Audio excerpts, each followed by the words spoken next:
Hello दोस्तों, स्वागत है आपका हमारे इस YouTube चैनल पे। दोस्तों, कहानी को शुरू करने से पहले एक जरूरी बात, अगर आपने चैनल को सब्सक्राइब नहीं किया है तो पहले आप जल्दी से चैनल को सब्सक्राइब कर दीजिए ताकि आपको हमारी आने वाली नई नई कहानियों की जो नोटिफिकेशन है वो आपको सबसे पहले मिलती रहे। तो चलिए दोस्तों, बढ़ते हैं हमारी आज की कहानी की तरफ। हमें उम्मीद है कि आपको हमारी ये कहानी जरूर पसंद आएगी। आज रेखा और अजय की शादी तय हो गई थी। घर में सभी बहुत खुश थे। रेखा के पिता एक सरकारी स्कूल में टीचर थे। 4 भाई बहनों में रेखा सबसे बड़ी थी। उसके बाद 2 छोटे भाई और अंत में एक छोटी बहन थी। रेखा ने ग्रेजुएशन की पढ़ाई अभी पूरी ही की थी कि उसके पिता ने अब अपने दायित्वों की पूर्ति के लिए उसके लिए रिश्ते देखने शुरू कर दिए थे। रेखा के पिता गिरधारी लाल जी एक पुराने ख्यालात के इंसान थे। न देर तक घर से बाहर रहना चाहिए। घर में उन्होंने अपने बच्चों को कड़े अनुशासन में पाल पोस कर बड़ा किया था। वह लड़कियों को ज्यादा छूट देने के पक्ष में नहीं थे। उनके अनुसार लड़कियों को ना तो तेज स्वर में बातें करनी चाहिए और न ज्यादा घरों के बाहर रहना चाहिए।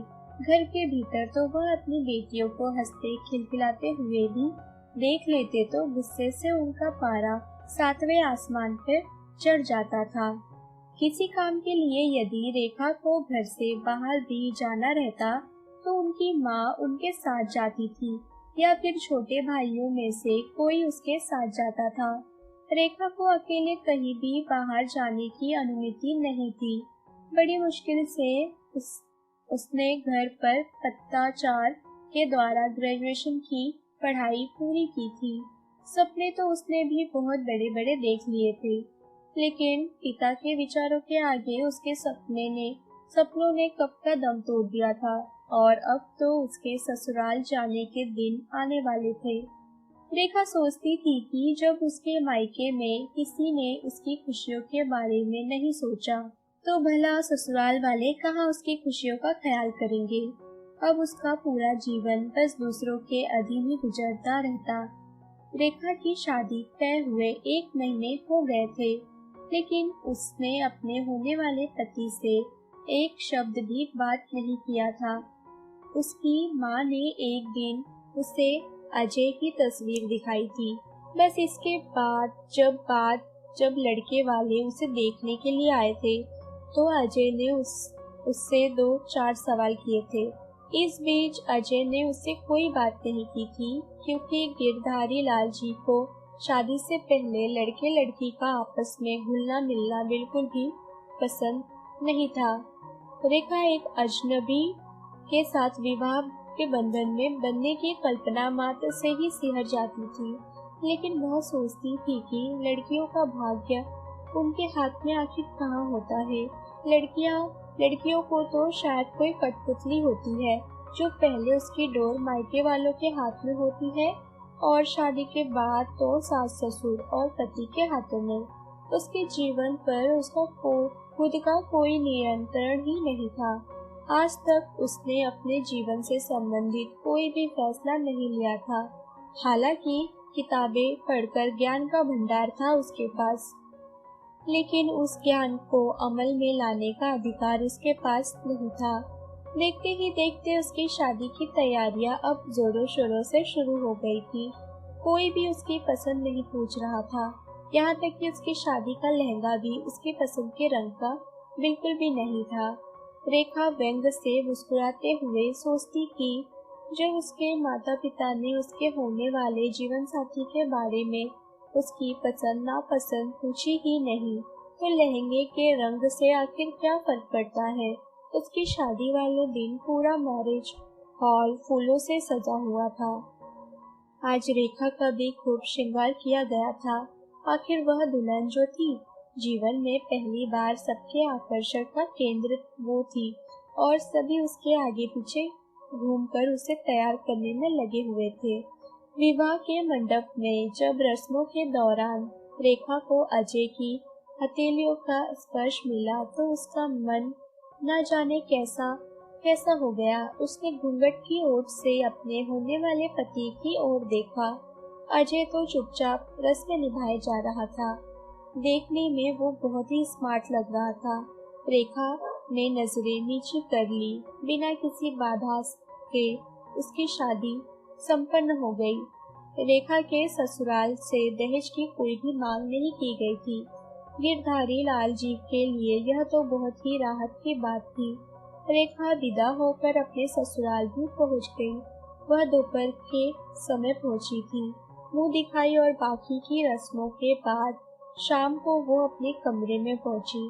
उसकी ननद रश्मि ने कहा कि भाभी आप थोड़ी देर आराम कर लो, आप थक गई होगी। रेखा को अजनबी जगह में अनजान जगह में बहुत ही अजीब सा लग रहा था, क्योंकि वो किसी को नहीं जानती थी।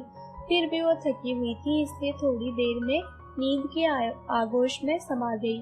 रात को रश्मि कमरे में आई और भाभी को उठाते हुए कहने लगी, भाभी उठिए, थोड़ी देर में माँ आने वाली है। रेखा हड़बड़ा कर उठकर बैठ गई। तभी उसकी सास रमा जी उसके कमरे में आई। वो उसे समझाते हुए बोलने लगी, देखो बहू, बहुए घर की इज्जत होती है। तुम्हें यह परिवार एक साथ लेकर चलना आना चाहिए। घर में बहू का जोर से हंसना बोलना हमारे यहाँ नहीं चलता है। बहू को केवल अकेले घर से बाहर जाने की इजाजत नहीं है और तुम देर रात गए बाहर भी नहीं जा सकती हो। अब तुम इस घर की मर्यादा की लाज रखना है। शादी के बाद तो सब कुछ बदल जाता है और तुम्हें भी इस बदलाव को स्वीकार करना ही होगा। इतना बोलकर वो कमरे से बाहर चली गई। रेखा का तो मन उदास हो गया था। वह सोचने लगी कि बदला क्या है, शादी से पहले भी तो ऐसा ही जीवन में जीती आई थी। सास का रूप तो उसने देख लिया था, अब पता नहीं अजय कैसा निकलेगा। पति के बारे में सोचकर वो और भी ज्यादा घबरा उठी।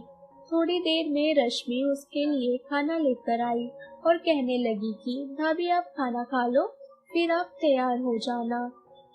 आज आपकी फर्स्ट नाइट है ना। पहली रात का नाम सुनते ही रेखा की भूख प्यास सब कुछ मर गई। पता नहीं उसका पति उसके साथ कैसा व्यवहार करेगा। उसने थोड़ा बहुत खाना खाया। रात के करीब 10:30 बजने वाले थे। तभी अजय कमरे में आया। उसे देखकर रेखा अपने आप में ही सिमटने लगी। भले ही उसने अजय के साथ 7 फेरे लिए थे, लेकिन अभी तक तो वो उसके लिए एक अजनबी सा ही था। वह एक अजनबी इंसान के साथ एक कमरे में अकेली बैठी हुई थी। आगे क्या होने वाला था वो खुद भी नहीं जानती थी। उसे कुछ अंदाजा भी नहीं था। अजय मुस्कुराते हुए उसके पास बैठ गया। रेखा के दिल की धड़कन तेज हो चुकी थी। अजय ने उसकी तरफ एक पैकेट बढ़ाते हुए कहा, हमारी पहली रात को मैं यादगार बनाना चाहता हूँ, जो अपने पति को कर पाती। उसके पति ने उसे गिफ्ट देते हुए कहा, तो ये लो और तुम जाओ और कपड़े बदल कर आओ। रेखा का दिल किया कि वो मना कर दे कि नहीं पहनने मुझे तुम्हारे दिए हुए कपड़े, पता नहीं तुम कैसे कपड़े लाए होंगे। लेकिन उसने आज तक किसी को इनकार किया था जो अपने पति को कर पाती। वो चुपचाप पैकेट उठाकर चली गई। पैकेट खोलकर उसने देखा तो उसमें हल्के नीले रंग की सुंदर सी ड्रेस थी। रेखा सोचने लगी कि यह तो मेरा मनपसंद रंग है। अजय को आखिर कैसे पता चल गया कि मुझे नीला रंग पसंद है। वो सोचने लगी कि उन्हें कैसे पता चला होगा कि मेरी पसंद आखिर क्या है। वो शायद अपनी पसंद का रंग चुन कर लाए होंगे। रेखा जल्दी से कपड़े बदलकर तैयार हो गई। वो कमरे में आई तो अजय उसे देखता ही रह गया। उसने अपनी पत्नी की तारीफ करते हुए कहा, तुम तो बहुत ही ज्यादा खूबसूरत लग रही हो। रेखा शर्मा कर नीचे देखने लगी। अजय ने उसके तरफ अपना हाथ बढ़ा दिया। रेखा असमंज में पड़ गई। अजय ने मुस्कुराते हुए कहा, डरो मत, चलो मेरे साथ। अजय उसे कमरे से बाहर लेकर गया। रेखा सोचने लगी, इतनी रात को यह मुझे कहाँ लेकर जा रहे हैं। अजय ने बाहर आकर बाइक स्टार्ट किया और रेखा से बोला, चलो बाइक पर बैठो। रेखा चुपचाप उसके पीछे बैठ गई। अजय ने बाइक सड़क पर दौड़ा दिया। बाइक तेजी से चल पड़ी। अंधेरी काली रात में दोनों सड़क पर घूम रहे थे। रेखा को बहुत खुला सा महसूस हो रहा था। इसके पहले वो इतनी रात को घर से बाहर कभी नहीं निकली थी। अजय उसे आइसक्रीम की दुकान पर ले गया और उसका मनपसंद फ्लेवर आइसक्रीम खरीदकर उसे खाने के लिए दिया। रेखा आश्चर्य से पति की तरफ देखने लगी। अजय ने मुस्कुराते हुए कहा, तुम्हें आइसक्रीम पसंद है ना? मुझे तुम्हारी छोटी बहन से पता चला है। रेखा की आंखों से खुशी के आंसू बहने लगे।